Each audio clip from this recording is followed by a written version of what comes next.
Hey everybody, welcome back to my channel. This is Burhana at Too Blessed to Be Stressed. I hope you guys are having a wonderful day. So I'm coming to you guys with a bit of a story time, chit chat slash testimony type of video.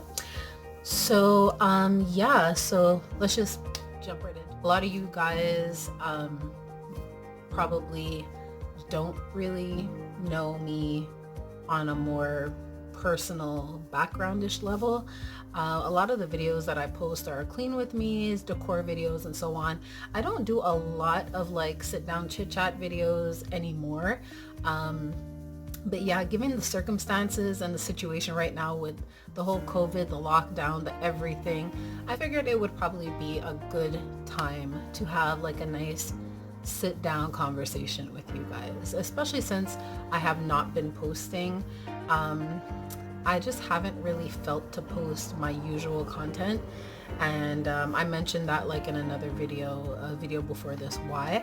But yeah, I just felt like the Lord just wasn't pushing me to that in this season, so I decided to really just be obedient and do what I felt He wanted me to do.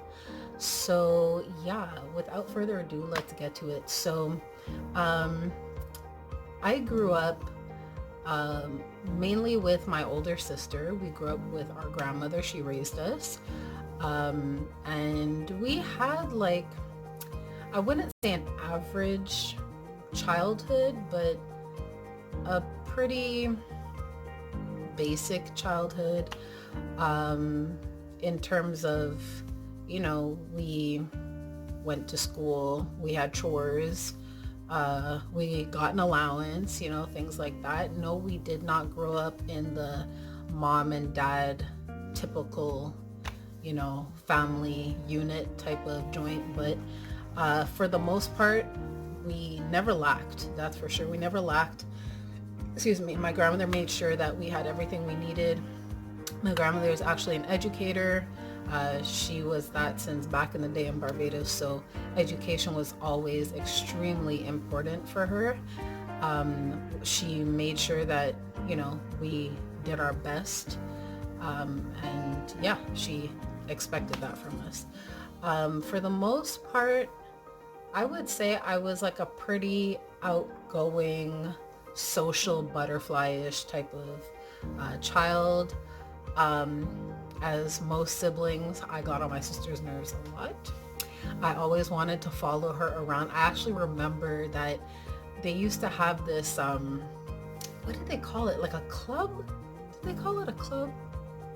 What did I'm pretty sure they called it the club. Anyways, and it was like her and a few friends from the block and so on. And we had some friends that used to come from New York and spend the summer. And yeah, they had this club in a friend of ours backyard, and me and one of the guys who was my age were never allowed. So I remember at one point we were allowed to go, but my sister was so upset. It was kind of like, why are you here? Why are you trying to ruin every single thing that I'm a part of? But I wanted to be wherever she was, like I saw her as cool and, like all that great stuff. So I was just always like, yeah, a fly on her heel, or I don't know, maybe y'all can come up with a better, line there. But yeah, so basically it was like the regular same old. She used to beat me up. I used to, get on her nerves, and that was it. That was all. When I was 10, so that means she was 14, we started to go to church with our uncle and aunt. We always had gone to an Anglican church when we were growing up. My family is Anglican. My family on my mom's side is Anglican. My family on my dad's side is Catholic. And yeah, we always went to, I didn't grow up with my dad, so yeah, we always went to church on Sundays. It was like a mandatory thing. We went to church with my great grandmother and my great grandfather, and it was like, if you were not at church, you were not going out to play. I remember one of them days I thought I was slick, and I was like, oh no, I don't feel good, I don't want to go to church. And that afternoon, a friend of mine came to have like to have me come out and play with them. And my grandfather was like, no, she didn't go to church, she's not coming out. And I realized like, okay, I'm not missing church ever again. So yeah, so yeah, we had a religious view on, you know, what it meant to know God and so on. It was a very religious standpoint in terms of, you know, do good things and, you know, God will love you type thing. And you know, we never knew anything different, so for us there was nothing wrong with that. There was nothing wrong with, you know, cursing. Well, I'm speaking for myself, not for my sister, but for me, I never knew there was anything wrong with cursing or watching scary movies or, you know, just doing different things throughout the week and then going to church on Sunday. Sunday was always just a church thing, and the rest of the week was the rest of the week. When we were 10 years old, we started to go to church with my uncle, to a Pentecostal church, and that's when things started to change. Like, I started to learn different things about the Lord, and I started to see him more as, I don't want to say a real person, but when I was in the Anglican church, it was really like God is God. He's up in the clouds somewhere. I never see him. He notices me on Sundays, and the rest of the week I'm cool. But when I started to go to a Pentecostal church, and I'm not saying that this is about going to a Pentecostal church, I'm saying it's about a different teaching, a different doctrine. And it just so happens that I learned that different doctrine in a Pentecostal church. They may preach just about the same thing in a Baptist church, in an Episcopal church. I don't know, I've never been there, but I'm not saying that you could not get this revelation there also. But yeah, so I started to understand that Jesus was more than just, you know, a God somewhere up in the clouds. It was more like he's my dad, he's my friend, he's closer to me than I thought. And I started to feel a lot more accountable to him, because I understood now that he wasn't as far away as I thought he was, and that it wasn't just a Sunday thing. It was like an everyday thing. It was like, think about what you do before you do it, because God is there and he's watching. So yeah, I got baptized when I was 10 years old, according to Acts 2:38, and I was baptized in water by immersion. I think that at that time when I got baptized, it's because I was understanding what the Lord wanted from me and what it meant to want to go to heaven, but I did not at all understand what it was to have a walk with God. I got baptized out of obedience to what I thought was required of me, or what I understood, let me say, was required of me, but I did not understand the rest of it. And I think that that's what led to my backsliding, is because I never really had a good foundation of a relationship with God. And yeah, by the time I was 12 years old, I was in high school, beginning high school, and I was gone. I was definitely gone. By the middle, I would say, of my first year in high school, I was hanging out with a really bad crowd. I was smoking. Yeah, I was doing some really, really dumb stuff. And it wasn't too long before, you know, I had stopped going to church, and you know, my sister was still going and still, you know, sometimes waking me up like, hey, are you coming today? And it was like, no. And she never badgered me or anything like that. She just, you know, kept asking every now and then if I was going. And yeah, it was the worst years of my life. My life really, really, really went downhill. I got caught up in a relationship that broke me to my core. I talked about it in my, I think, questions and assumptions video. But anyways, I was with a guy for 4 to 5 years. It was an extremely abusive relationship on both sides, like verbally, emotionally, physically. Like, we were just really toxic to each other. He had like a very horrible mindset about women. His goal in life was to be a pimp. That was his thing. He hung out with a lot of older gentlemen who I guess had that mindset too. It was like, we just use women for whatever, and they're obedient to us. And I think that's what started a lot of our arguments and a lot of our fights, is that I wasn't like that, and I wasn't going to be like that. And I think he did not like that. I think his thing was, oh my gosh, there's this beautiful red bird outside. Sorry about that. I'm right in front of my window.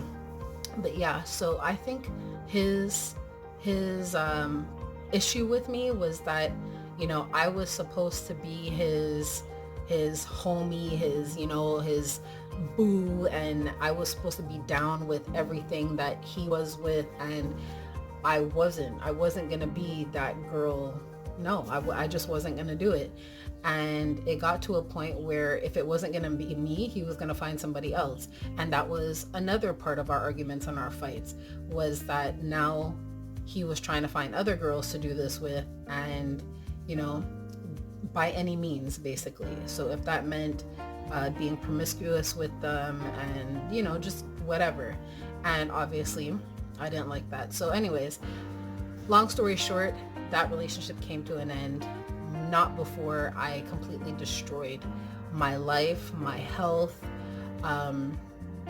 Right now I'm like kind of chunky, quite chunky, but back when I was a teenager, I was fit. I was literally fit. I was not too skinny, and I certainly wasn't big. I was lean. And when I broke up with him, I was anorexic. I was deathly anorexic.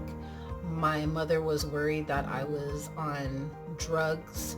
I'm telling you, like, my aunt, who was very spiritual, she was praying for me nonstop. She was, trying to cast things out of me, and was like, this is not normal. Like, yeah, like, you may be ill with something. We don't know what it could be. Yeah, I spent 2 weeks in the hospital, and I remember that was like my breaking point. I just want to quickly go to a scripture. We are in the New Testament, in Luke 15, verse 11 to 32. So yes, I'm going to read the whole thing. Okay, so maybe I should put on my glasses.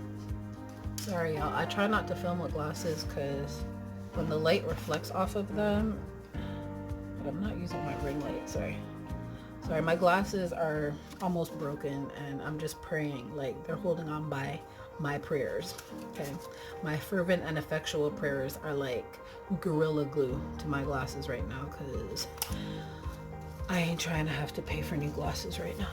Okay, so Luke 15, verse 11. Then he said, a certain man had 2 sons. I like the fact that that's one verse in itself. Then he said, a certain man had 2 sons. Just had 2 sons. Okay. The younger of them said to his father, and I'm reading from the New King James. The younger of them said to his father, Father, give me the portion of goods that falls to me. So he divided to them his livelihood. And not many days after, the younger son gathered all together, journeyed to a far country, and there wasted his possessions with prodigal living. But when he had spent all, there arose a severe famine in that land, and he began to be in want. Then he went and joined himself to a citizen of that country, and he sent him into his fields to feed swine. And he would gladly have filled his stomach with the pods that the swine ate, and no one gave him anything. But when he came to himself, he said, How many of my father's hired servants have bread enough and to spare, and I perish with hunger? I will arise and go to my father and will say to him, Father, I have sinned against heaven and before you, and I am no longer worthy to be called your son. Make me like one of your hired servants. And he arose and came to his father. But when he was still a great way off, his father saw him and had compassion and ran and fell on his neck and kissed him. And the son said to him, Father, I have sinned against heaven and in your sight, and am no longer worthy to be called your son. But the father said to his servants, Bring out the best robe and put it on him, and put a ring on his hand and sandals on his feet. And bring the fatted calf here and kill it, and let us eat and be merry. For this my son was dead and is alive again. He was lost and is found.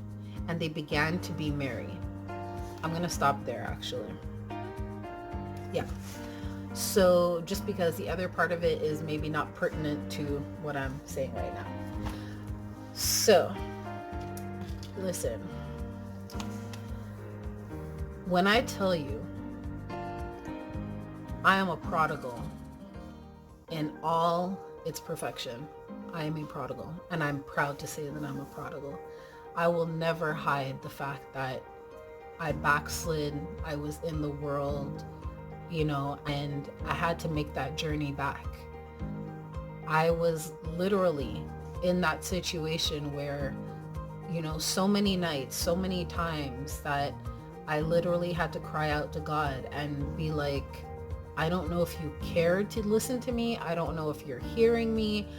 I don't know if I'm so far away from you that the sound of my voice doesn't even reach you. But if you care about me, if you even love me a bit, like, please just let me wake up to see tomorrow. Some days, I don't know, I was filled with fear. I was, sometimes like really intoxicated on different things. And I just wanted to make sure that I would wake up to see the next day, because I think that no matter how far I got from God, there was one thing that stuck with me, is there is an eternity, and I'm not ready. At that moment, I knew I was not ready. And it didn't stop me from doing the things that I did every day. But trust me, when I did them, I remembered God. And the fear of the Lord was real. And like I often think about that. I often think about, when I was in the hospital, my sister came to visit me, and I remember she gave me, back in the day, like a CD player, okay, like a big chunky CD player. And she gave me like a CD case full of CDs. And, when we started to go to church with my uncle, and we got more like into gospel music and so on, like Fred was our jam. And I remember she gave me like some Fred, Inner Court, Spirit of David.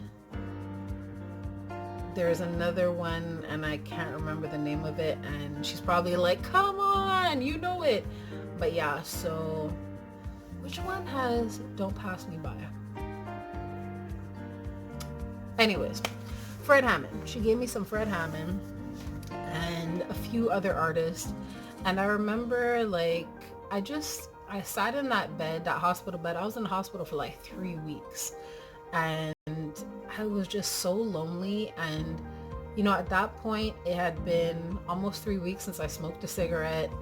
And like, I wasn't doing anything like that at this point.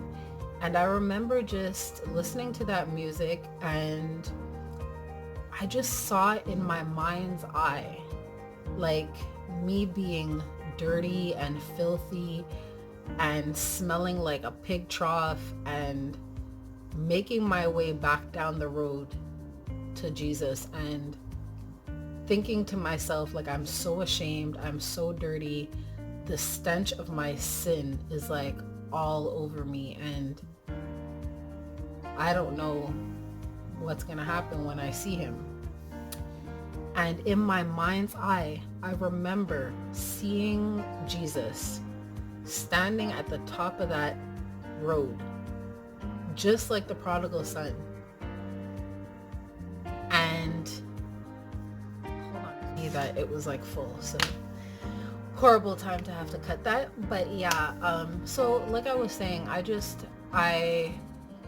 remember making my way back to God, and it was extremely powerful, extremely emotional. And like I was saying, I remember in my mind seeing Jesus standing at the top of that road, and the first thought that came to my mind was no longer, I'm dirty, I stink of sin. I know the prodigal was saying that. He's like, I'm just going to run to him and say, I'm sorry, I'm not worthy. But before I could even think of that, it's like if I stopped and I said, he's exactly where I left him. And it was this, I think that's what just broke me completely, was it's like if I knew that the way he was, where he was, the way he was standing, the way he was looking at me was the last way I remembered him looking at me before I backslid. And it was this feeling of, he is exactly where I left him. He never moved. I went to this far country. I wasted all my blessings. I wasted all my talent. I wasted all my time and my energy. I wasted my faith. I wasted myself. But when I came back, he was exactly where he was when I left. And when I got back there, he loved me exactly the way he loved me before I left. And everything that I thought I would never have again, he just handed it to me, like I never went away, like I never disrespected him, like I never hurt him the way I knew I did. And that, I have to say, is the most amazing thing about having Jesus in my life. And if there's nothing else you guys remember, is that Jesus is much more than some invisible being in the clouds somewhere. He is right next to you. He's right with you. He's in the middle of every situation and circumstance that you will ever go through. He's in the middle of every argument. He's there when you're crying. He's there when you're happy. He's even there when you're sinning. He is everywhere you are. There is not a time in your life that he is absent. He is not an absentee father. He already said, I will never leave you fatherless. He will never abandon you. Even when you abandon him, he is right where you left him. So for those of you who have known the love of God, who have had a walk with him at some point, who have even considered him in your life at some point, even if it wasn't some big spiritual walk that you had with him, but some type of relationship that you had with him, I want you to know you can have even more. And it doesn't matter what you've done. It doesn't matter how far of a country you traveled to. It doesn't matter what mess you did when you were there. He is right where you left him, and he is waiting. He is watching, and he is looking for you to come home. And everything you think that you missed out on, everything that you think you gave up, everything you think that you could never have with him again is right there waiting, and he is about to tell his servants to give it all to you. He's going to put the best robe on you. He's going to kill the fatted calf. He's going to put a ring on your finger and shoes on your feet, and he's going to celebrate the fact that you came back to him. That is my testimony. That is my prayer for those who have walked away from the Lord, that please come back. You have nothing to lose but everything to gain in coming back to him. I have never been so satisfied in my life. Everything I've done in this world, everything that I've experienced could never compare to what I have with the Lord. I would never give up one day of living with him for anything that anybody could offer me. Tell yourself that not everything that shines, not everything that sparkles is gold. You will not get what you think you're going to get from anything in this world. It's all just a distraction, and it's all to pull you away from him. But please take this opportunity to come back to him. Take this opportunity while we're on lockdown, while you have nothing else to do. You can't go to no bar. You can't go to no club. You can't chill with your friends. You're alone. At the same time, you're not alone because Jesus is right there. And this is the perfect time for you to get back on track. It's the perfect time for you to go back home. He's waiting for you. And maybe this whole situation has been orchestrated by him to save you. See it that way. See his love, see his mercy and his compassion in all of this. And I pray that this has really been an encouragement and a blessing to you guys. It has been a blessing for me to share my testimony with you guys. Honestly and truly, there's nothing more powerful that we have. According to Revelations 12:10, that's how we win, is by our testimony. So I want you guys to be blessed. I want you guys to remember that Jesus loves you and you are too blessed to be stressed. Take care and God bless.